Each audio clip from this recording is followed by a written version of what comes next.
So the revivals actually started in two distinct places. So I'm gonna start with the UK.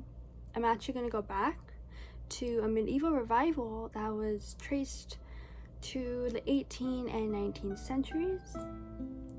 Basically, in the 1700s, we saw a medieval revival in literature through poetry, capturing a strive for raw self-expression, later inspiring the Romantic Revival.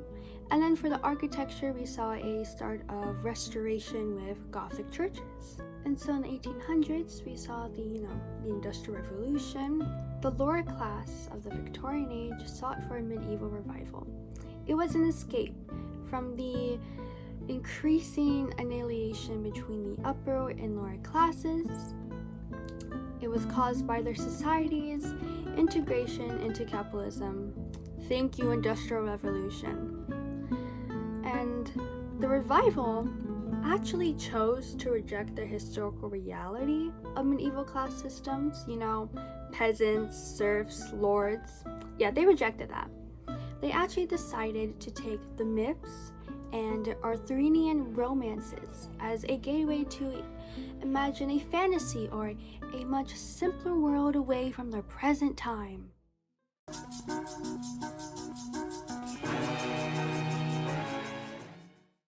But there's a reason as to why I touched upon the extensive history of the UK's medieval revival. The 60s and 70s, they saw a similar catalyst to their own revivals. And yes, that goes for medieval and Renaissance. And I'll explain it right now. Like right now. In the mid-20th century, the youth began to reject and rebel the conservative styles and values, as well as the class labels, like the Victorian counterpart, brought by post-war social economics and politics, through something called subcultures. One example you might be familiar with is the 60s mod subculture, especially with its major scenes in London and Brighton. Although the mod subcultures and scenes began to fade away due to mainstream attention, especially around the mid-60s, their iconic bright colors and patterns came to stay. Now, we can chime in the age of psychedelia and folk. We saw the continuing rebellion of youth and vibrant colors through taking inspiration from pre-Raphaelite art, the Romantic era, and Art Nouveau, which of course were all taking inspiration from the Middle Ages. And again, like its Victorian predecessor, medieval fantasies play a part, such as Arthurian romances, but also don't forget, now there's Lord of the Rings, and a little something called hallucinogenic drugs. And now that leads us into London scene. Here we meet Marijke Koger, a Dutch artist, designer, and member of the Full Collective, who majorly influenced the 60s psychedelic style we know. She worked with prominent bands like the Beatles, the Hollies, and Cream. She painted album covers. She designed stage costumes and outfits for big events, and even the outfits the Beatles wear in the Magical Mystery Tour film. You might be most familiar with her work on the Beatles' Apple Boutique. She painted the mural for the boutique and designed these iconic fits modeled by the Beatle wives themselves. On the folk side, we continue to see how fashion, music, and even spirituality weave together the revival. We have Donovan, a Scottish folk artist who utilized psychedelia in his music and fashion. He even utilized his spiritual background as a pagan, and as well as the tale of King Arthur's wife Guinevere for his popular Sunshine Superman album. And although not quite solely folk, there are references to Lord of the Rings in some Led Zeppelin songs, especially one featuring Sandy Denny from folk rock band Fairport Convention.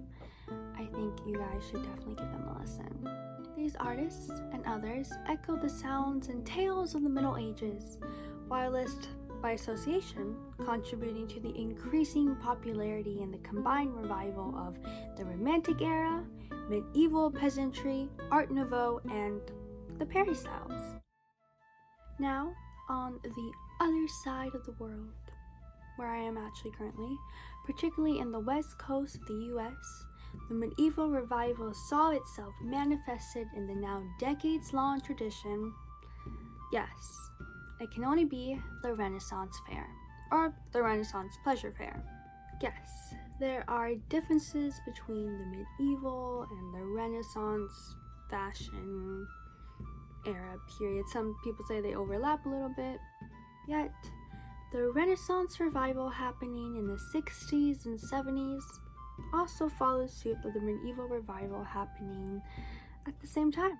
In this sense, the people were also looking towards a mode of rebellion and escape, especially with the increasing fear towards and the persecution of left-wing members due to the rise of McCarthyism. The growing hysteria, also known as Red Scare, forced many of those who identified as left-leaning to lose their jobs, as they refused to affiliate with the unconstitutional practices of U.S. Senator Joseph McCartney. Here we find Phyllis Patterson, a California public school teacher.